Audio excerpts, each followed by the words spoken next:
Welcome to today's webinar, AI Enhanced Yield Management, 5 Cutting-Edge Tactics to Turbocharge Your Enrollment. I'm Mallory Wilsey, VP of Marketing and Demand Gen here at Element 451. I'll be your moderator and your co-presenter today. For today's webinar, I am joined by Artis Cadieux, our CEO and founder. He's spearheaded the development of our cutting-edge student engagement and enrollment management platform. We're leveraging a lot of AI. We're going to be talking about that quite a bit today, as well as predictive analytics to optimize outcomes for higher ed institutions. Artis, you're really the best co-presenter for today's content, given your vision for our own CRM and product and where we're headed. So just a couple quick housekeeping items. Today's webinar is going to last about 45 minutes. We're recording it and it will be available for download and rewatch on Friday. So keep an eye on your email. I'll send you a note when the content is available to you. Throughout the session, of course, you are able to ask questions. There is that Q&A feature in Zoom webinar, but you can also ask questions right through the chat. And if you mark your share settings to everyone, then people can see your questions and add to the ideas, and you can interact with each other, which our last few webinars have had a lot of interaction, and it's been really great. So if you're here today, you may be saying to yourself, why do we need 5 cutting-edge tactics to turbocharge enrollment? And you might be wondering, why are we talking about yield on May 3rd?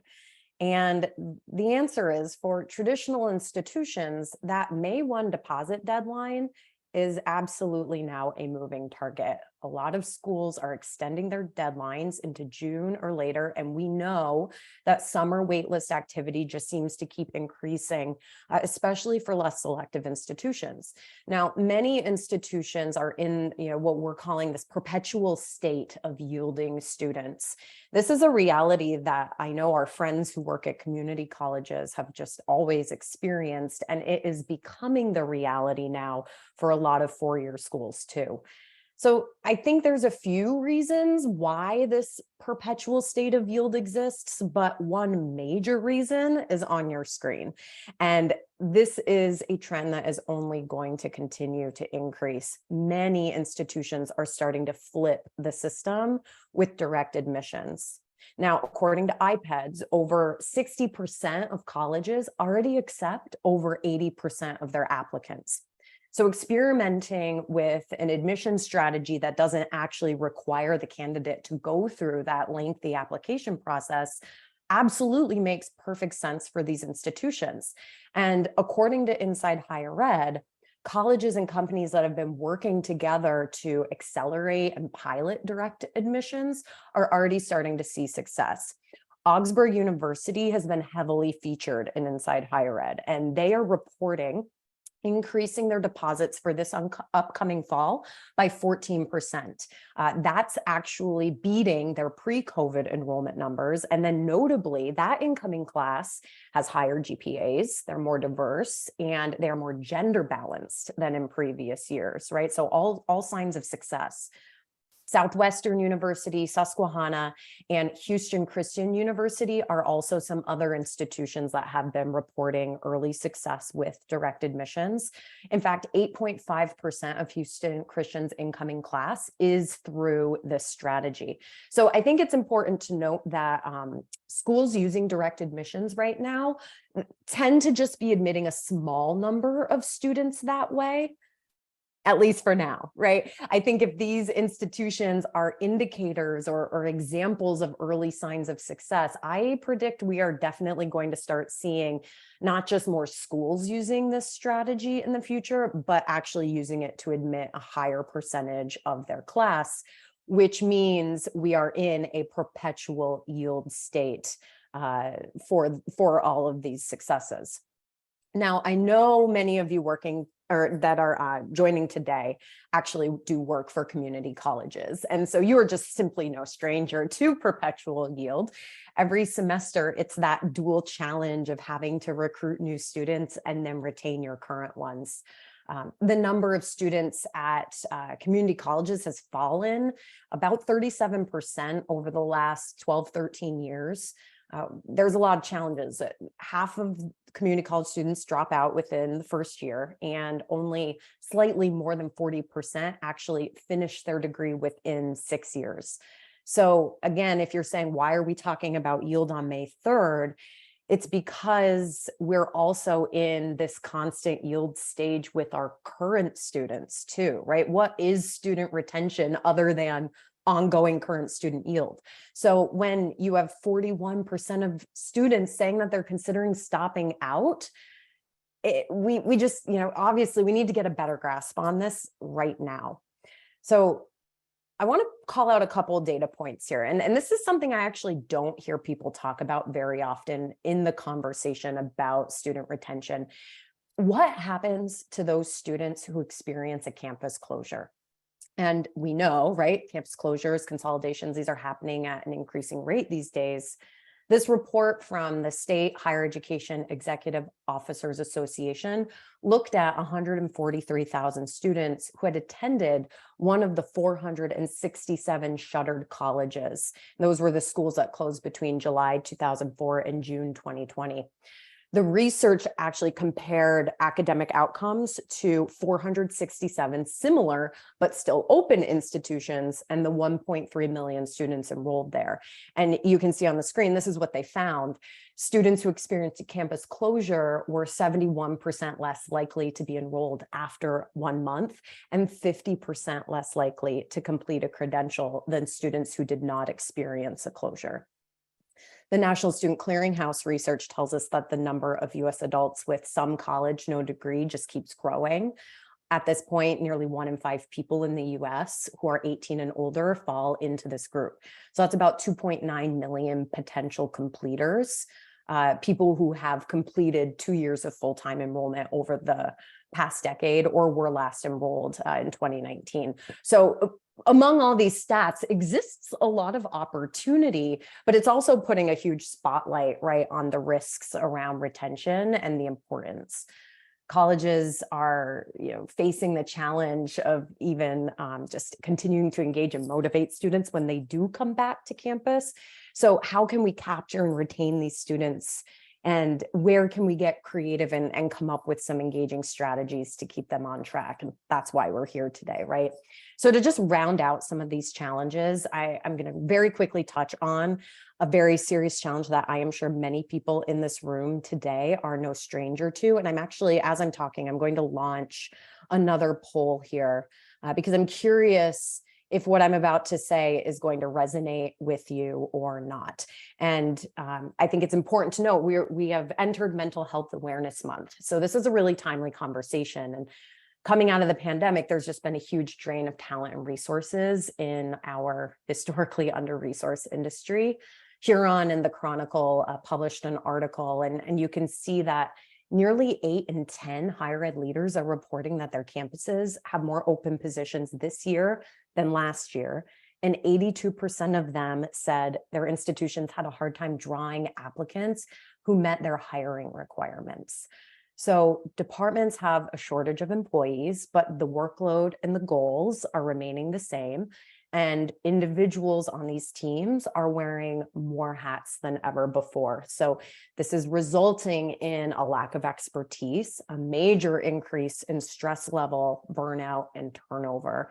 And so, I mean, it's no wonder 2 out of 3 graduate enrollment leaders are considering leaving their jobs. And as I'm seeing you all respond to this poll, 68% of you are strongly agreeing, 20% of you are somewhat agreeing with all the things that I have just shared. So I'm going to end the poll because it's clear, like there is a clear majority here, right? Like we are all experiencing these challenges and they are making things harder. So let's add one more to that. Today's students and their expectations for engagement have just simply changed. It's about 2 things now, timeliness and personalization. So it is not enough to use those same traditional strategies from the past, and we don't even have the staff to do it. So we have students, right? So much media is just flying at them at all times. Everyone's pointing to, oh, Netflix, Amazon, they're leaders in the space. Can't we be like them? And yes, of course, schools can absolutely tap into digital first behavioral marketing approaches to create experiences that are student-centered and resonate with today's learners. But it's really hard to do this when you're perpetually yielding and trying to retain students and you don't have the staff or just the literal time in the day to accomplish personalization at scale. Ta-da! This is where AI comes in, right? So this is why we're talking about AI enhanced yield management. It will help make teams more productive and enable things like personalized content at scale. So artists, I think I've talked for long enough. I think we are ready to just dive into these 5 areas. And I am going to kick us off with website chat. Anything artists to add? Yeah. Yeah, I mean, this is spot on in terms of, when you think about all the different challenges that are being faced by institutions, and when you think about the students dropping off and the completion and the mindset changing around the value of an education right now and the value of a degree and the great unbundling, so to speak, thinking more about, courses and skills and how do you do that? And that requires a lot of marketing, right? So it's like, why is this institution better than another?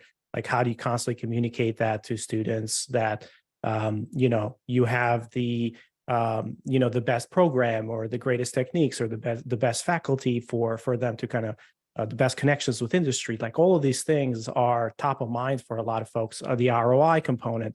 So the degree is not necessarily the thing that you're selling anymore. It's really those skills and those courses and the faculty and kind of the experiences and everything else.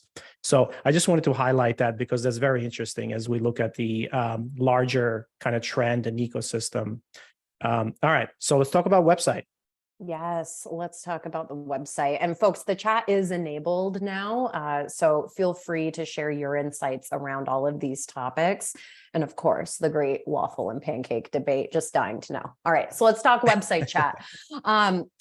I'll say of the 5, this is the one that I'm most excited about because every opportunity that we have to connect with a student where they want to connect with us is really important. And I know that the majority of institutions have a live chat tool on their site, a really easy way to have improvement, right? What's good here? An easy way to utilize AI when you have a live chat is to leverage ChatGPT. Have ChatGPT write your scripts for your website chat operators. You can take information that has been passed through probably a huge process to get up live on your website, or other information from faculty or subject matter experts, and whether that's FAQs, academic program information, you name it, you can feed it into ChatGPT with the right prompts and have it generate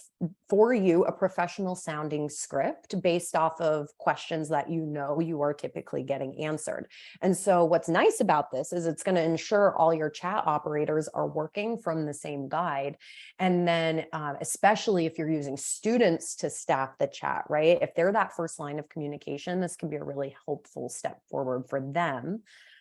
So you're going to solve the problem, right? AI here is going to help you solve problems around consistency and accuracy, but unfortunately, you're still going to have the reality of having to staff the chat, which can result in, either lagging response times or the chat itself not being available when the student needs it most, like say, 8 p.m. on a Saturday night.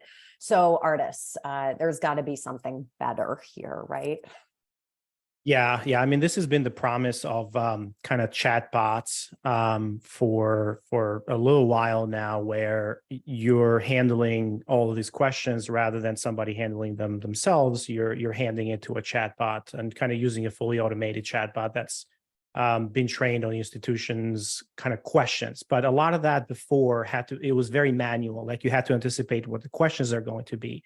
With technology like ChatGPT and the OpenAI and large language models, we're now able to have knowledge bases that are a lot more easy to parse and kind of read through. So essentially, we don't have to know all the questions. We don't have to. It's not keyword based or tree based or anymore, but it's actually goes through a conversation with that person and tries to find the information and kind of bubble that up in a natural way. Semantics, via semantic knowledge base. That's one of the things that we've actually built here at Element, and I wanted to show you very quickly kind of what that looks like. So here's an example where we have we have someone who is logged into their application or even a portal, and here's a chat bot down below, and I can just start a conversation with them, and I can go through a specific, I can go through a flow. One of the things I can say, what is FAFSA deadline. So these are things that somebody needs to handle on the other side. Now, imagine this is 11 at night, or this is over the weekend, and you don't have somebody. That person or that student is very limited, and they are stuck in the process, right? The last thing that we want to do when we talk about the experience is we want to remove as many barriers as possible, and this is one way that we can do that is by providing those answers to them whenever they want, at the same time that they are kind of doing work or they're looking at your website. So this is one of those things where, well, obviously, if we're doing, kind of a live demo here, oh, there we go. So I'm going to make this a little bit bigger here so everybody can kind of see kind of what the bot is providing here. But it went in, it kind of went through the knowledge base, which is just copy and pasted, and then it kind of put that knowledge in there. So I can ask it, is it different in North Carolina? And then it will go back and kind of, figure that out as well. So again, we're having a natural conversation here as if this was somebody on the other side, and kind of providing these answers and these questions as well. Yeah, the bot's response is so human-like. Like I'm seeing in the middle there, keep in mind that each college and state may have its own right? Like I would write that if I was on the other end. So it feels very natural. Exactly. Yeah, and it goes back and it says North Carolina, it's October. FAFSA deadline is as soon as possible, is October 1st. The words depend, so on and so forth. So now I can go in and I can ask it more questions, right? And I'm going to take just a couple of minutes because this is interesting, right? I can, we want to make sure that we're testing this thing out, right? And of course, the students can ask different questions like, well, okay, maybe I'm in North Carolina, maybe I'm in California, but I can come in and ask them some of these other questions as well. Now, what is happening here at the same time, what is happening is that what Mallory said about live chat, this is actually going through and building a live chat in the background. So there's always can be a human in the loop here at the same time. So if I kind of move this over and you guys can take a look, you can see that the bot is actually enabled and it's actually going in and pulling those questions. And this is the students' questions. It's putting some sentiment analysis on these as well. So let the machines do all that work and let them do it in real time as we're going through them. So see over here, it's kind of providing a different answer for us. So it's doing a lot of thinking in the background. It's going through, it's looking at a lot of different things in order to provide us with that answer. So I can also ask it very specific questions about living on campus, right? I can say, hey, I'm living in Cook Hall. Can you tell me more? It understands that school-specific information, not just general information. Some of the bots that you might have right now, that might be a little bit different on that part of it. Now, one more thing let's see. After this question, well, we're going to ask it to do some work for us, or to give us some information about our account, or specific information that only the school would know, which is personal to us, right? And this is something that not a lot of the bots are able to do right now. Is this ability to go in and do work, right? Use what we call agents to do some of that work for us. So here we go. It kind of gave us a little bit more about Cook Hall at Element University, kind of what it looks like.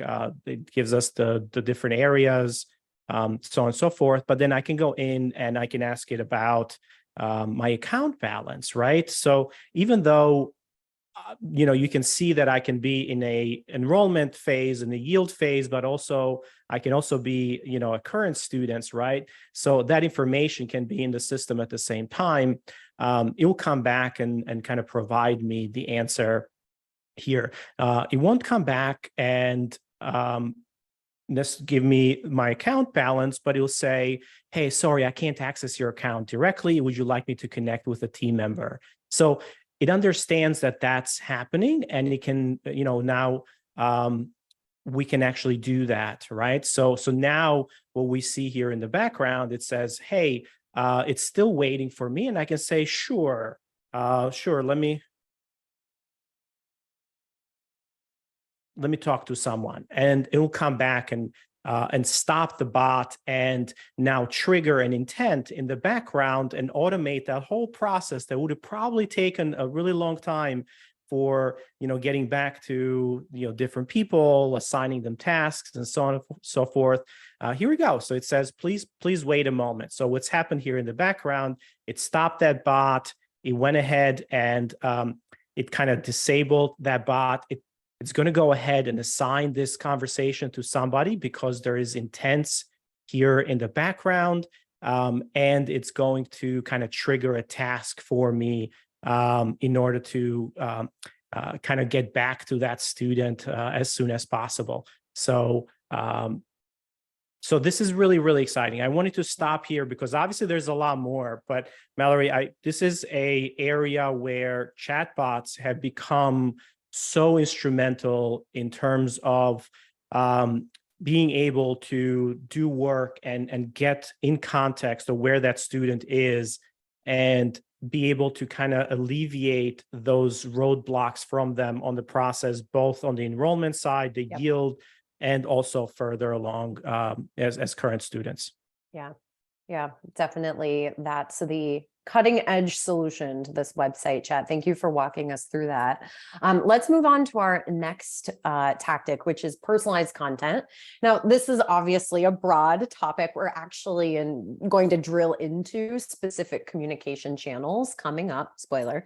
But most colleges right now, when we're approaching personalized content, it's by using personalized tokens like first name, and just plopping that into the communication and calling it personalization. And that's probably because of the constraints around time and resources and small teams. So slightly better than that often looks like inserting multiple unique fields of data. But at the end of the day, what we're really saying is we're just merging fields from the CRM into our communications. So one way to really easily take this to the next level is with ChatGPT. You can, again, feed it some information, ask it to generate 5, 10, maybe even 20 variations of that content. So maybe it's a paragraph in an email based on where a student is from, or their academic major that they've expressed interest in. The challenge here is this segmentation is probably going to be based on demographics. And I think I'm speaking to a room full of very savvy marketers who know that that is never going to be as impactful as behavioral segmentation. So artists, I'm actually going to argue that the what's good on personalized content is no longer good enough. And that largely points back to those changes in student expectations that we talked about. Yeah.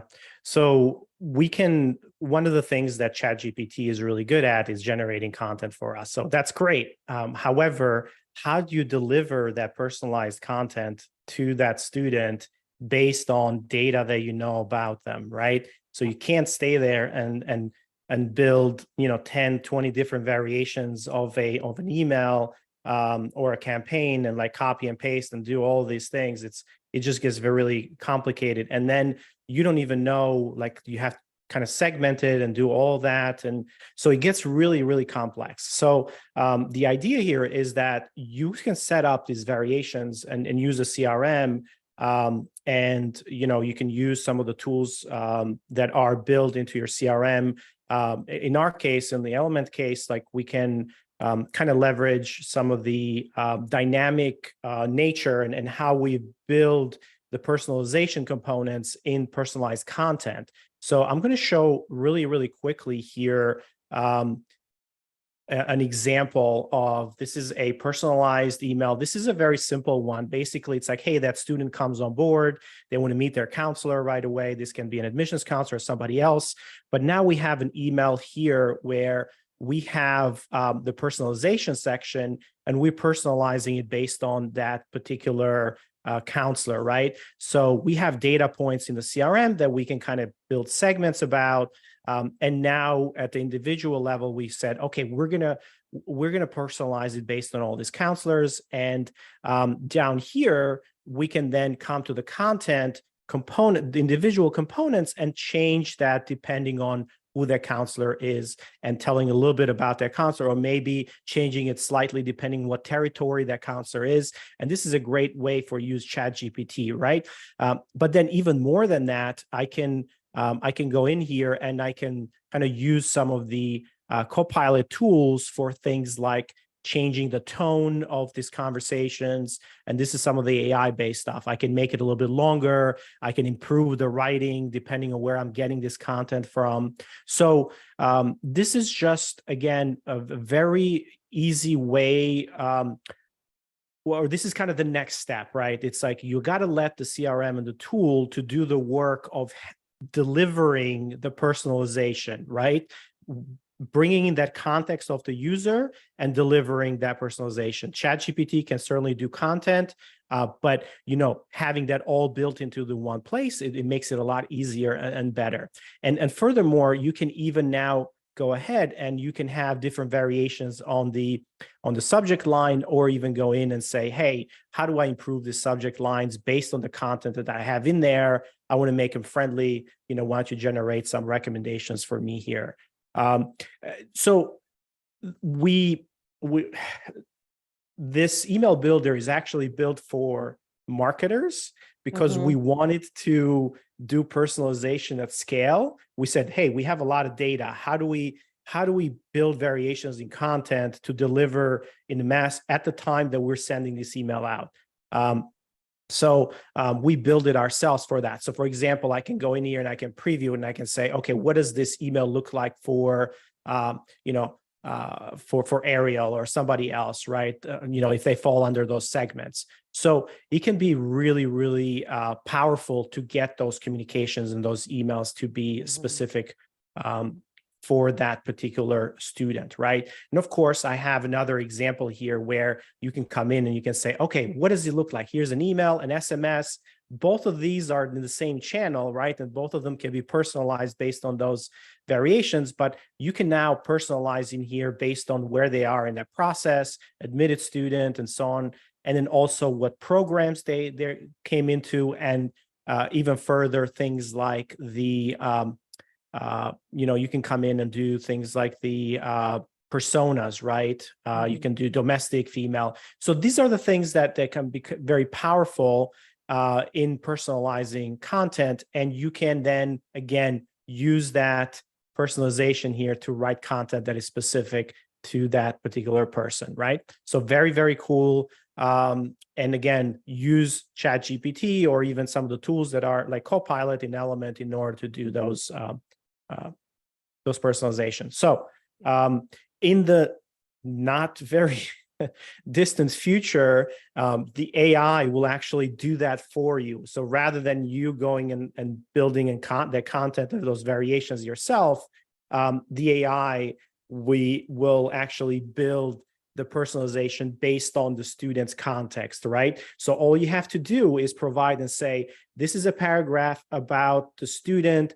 Tell them, tell them a little bit about the program and how they'll be able to fit in, and you'll understand and go and pull the student's program. You'll understand and pull information about that program and personalize that content specifically to that student for that particular program on the fly as it's going out to that student. So that's very near future, right? That we're actually working on that right now. But, today you actually have to write those variations yourself. Right. Right. Yeah. That's what you just said is like my definition of the mind-blowing emoji. I just can't I mean, we're on the horizon of that. I know that is like, we're not talking like 2 years near future. We're talking like 2023 near future. Yeah, absolutely. We're talking months or weeks away. Yeah. It's incredible. Okay, let's hone in on some specific channels now. We'll start with microsites. And my guess is that there are some folks watching this webinar who actually aren't currently using microsites or login portals with their accepted or current students. So artists, what's good here, this version actually doesn't involve AI. We need to use them.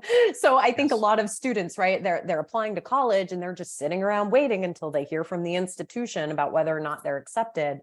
And the ability to create a place for the student to visit, to check on their status or to see other key details, whether they're in the application process or re-enrolling for the next term, having at least a space where they can go to is better than nothing. And you can, of course, integrate your CRM so that the status info or the person's PII gets pulled into that page.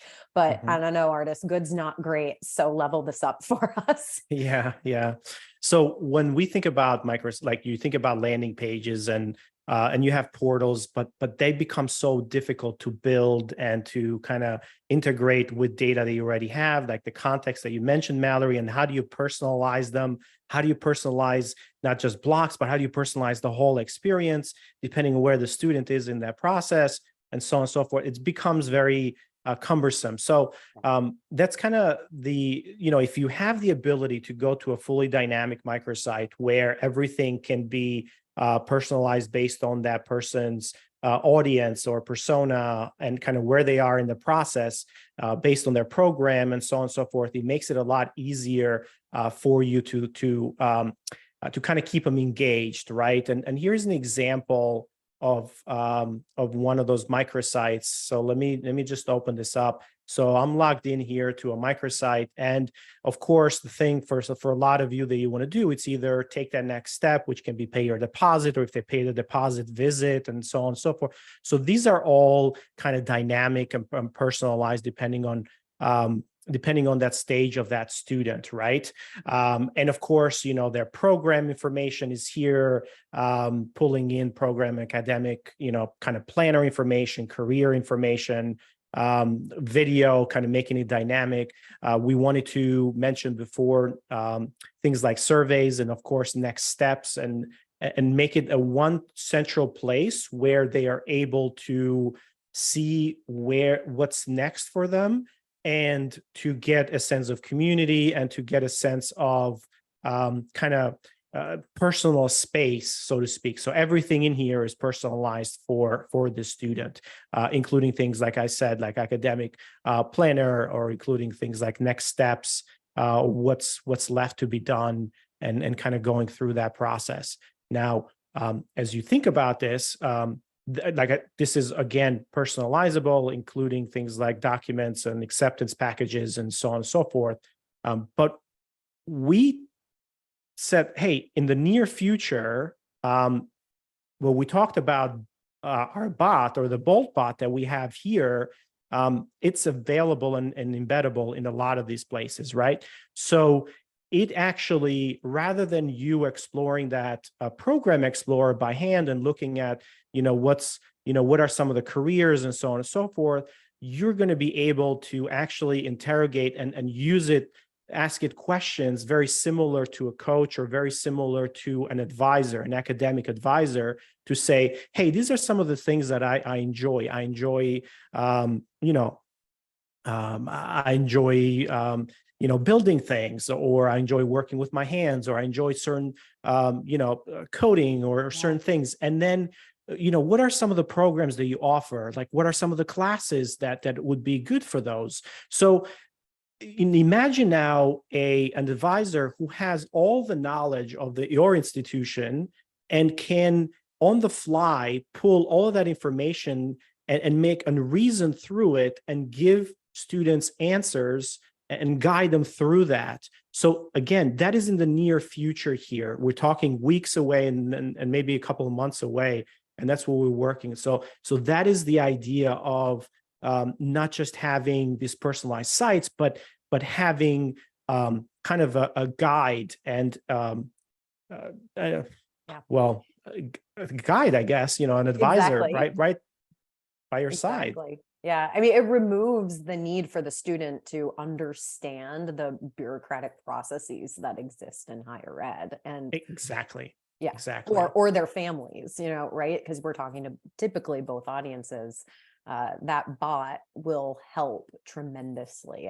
That's really cool. We are right on time. We've got just under 10 minutes. We've got 2 more tactics to get through. The next one's email marketing. We've touched base on this. This isn't definitely a clear use case for ChatGPT to help write variations. So let's say you're like your dean of biology's written something and you want to repurpose it for your accepted bio majors, or even your current students, right? You could feed that source information into ChatGPT and say, hey, create a new email specifically for this type of student versus this type of student. And, maybe you ask it to make it friendlier, or use emojis, or strip out academic jargon, right? So like it can take and recreate content very quickly to help kind of enable the personalization at scale. And then you can go and create, of course, automated email drip campaigns or whatever you need to do to set that up. But artists, what if we didn't stop there?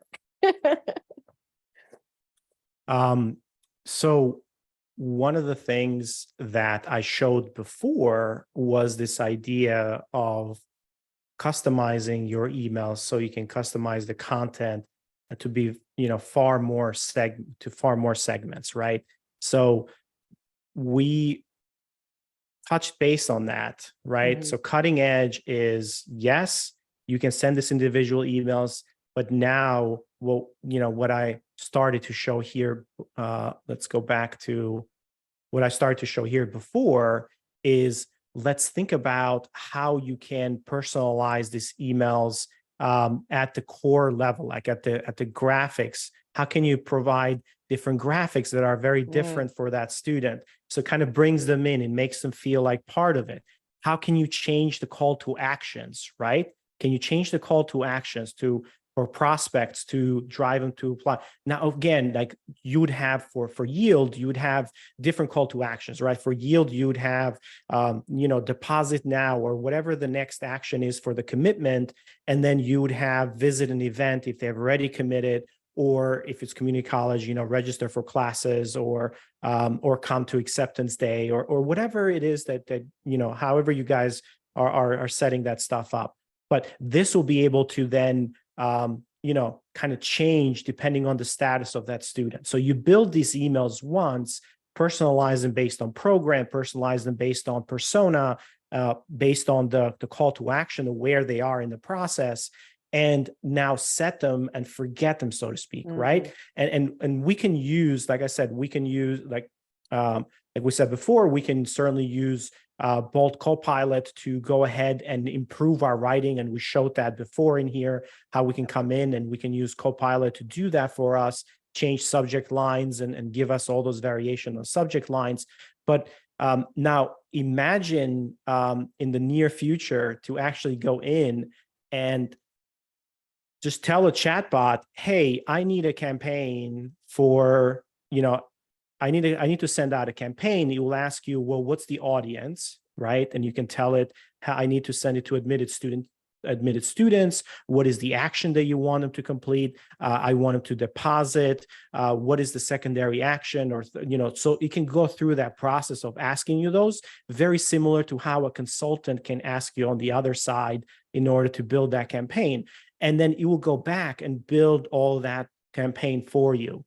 So that is, again, in the very near future here. And it kind of hits home because, you know what you want, how you want to be marketed to sometimes, right? You feel like, okay, this feels really good. I feel like I need to get an email about this and this and this, but you don't know how to go about putting all that together. You don't know how about, you're not a designer, you're not a copywriter. What you want to talk about. By crafting that messaging can become difficult. So having Copilot put all that stuff together, having your, again, your Copilot, your marketing Copilot, that's coming up very, very soon. And I'm really excited about that.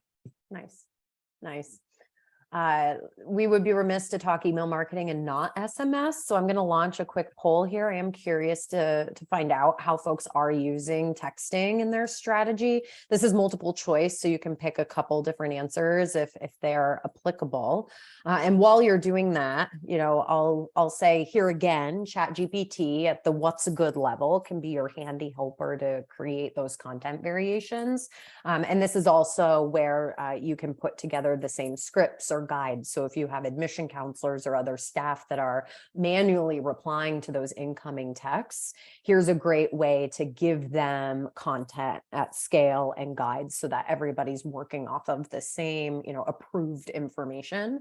But unfortunately, again, this is another one of those very manual, human intensive processes still that, we just have limited time for. So as I'm looking at these poll results, I can see that a lot of folks are using, 80% of our attendees today are using texting.